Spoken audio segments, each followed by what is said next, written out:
I'm Ohad Naharin, a choreographer.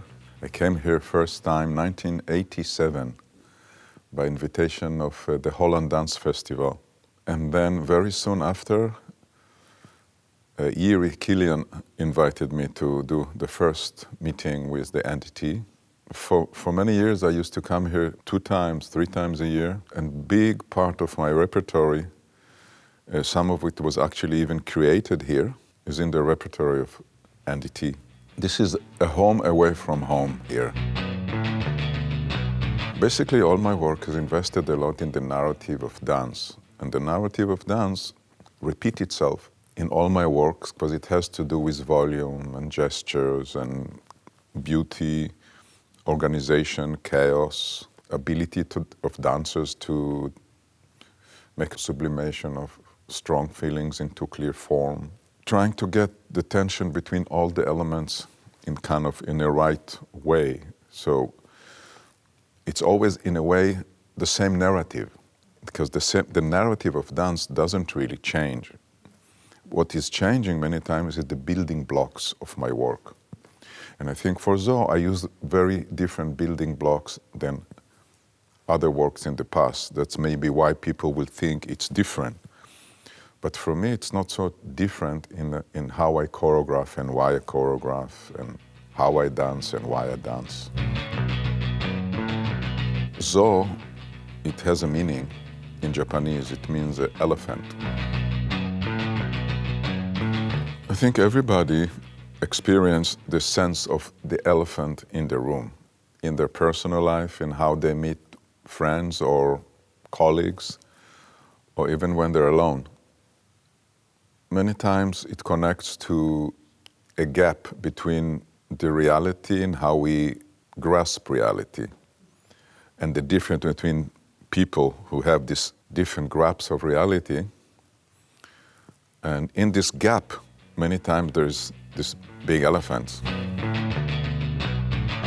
Playfulness, for me, is something that has to do with also skills. When you play something, if you play basketball, you need to know the rule of basketball. If you play chess, you need to know the rule of chess. So the playfulness not just connect to the fun part of it, but connect to the codes and to the idea that you know the codes and your skill in how you use the codes and the rules. And that's where the idea of a game and playfulness come into my work.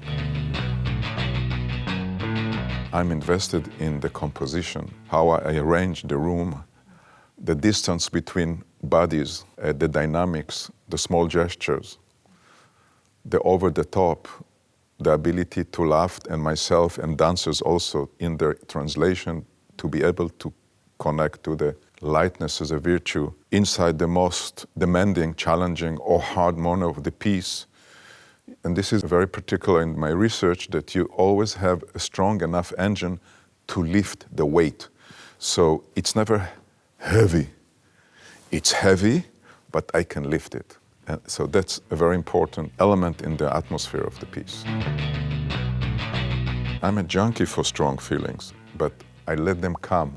I don't tell people what to feel. I tell my dancers what to sense. I ask my dancers to sense a lot, not to feel a lot, and if feeling comes, good. But even more, by having dancers sensing a lot, they can have the audience feeling a lot. So this connects to the codes that we need to obey to in order to create the right narrative.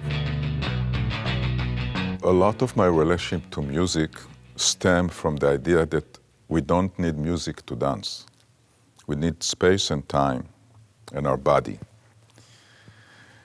So this freedom creates a relationship with music that is not dependency, but it means that I can do the same dance to many different music or to silent.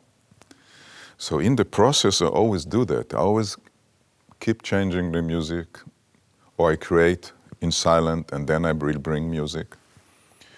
And Tyrona brings a vast knowledge of music that I don't recognize. So we talk about the piece before I started the collaboration, and we been a little bank for possibilities, but most of the offering for the piece came inside the process. Ty was with me, sitting, as he's a DJ, he's a beautiful DJ.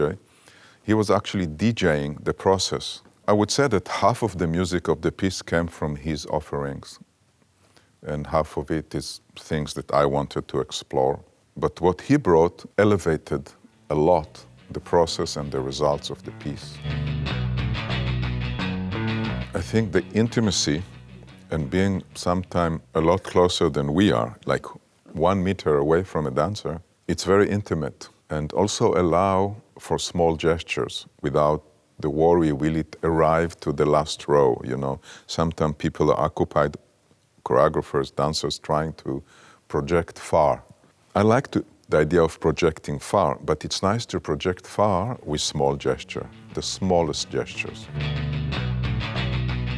I think I like that when you sit in a circle and you watch the work, you start imagining and sensing what the rest of the ends see it from the other angles. So you're having a multi-directional experience even if you see it from one angle. You're imagining what it feels and looks like from the surrounding. And that's very meaningful for the experience, I think. There's so many creative forces, artists, laws of the universe, especially those that I don't understand, that inspired me. But when you ask me it right now, I was thinking of just a book that I'm reading now. But it is many, many things that inspire me.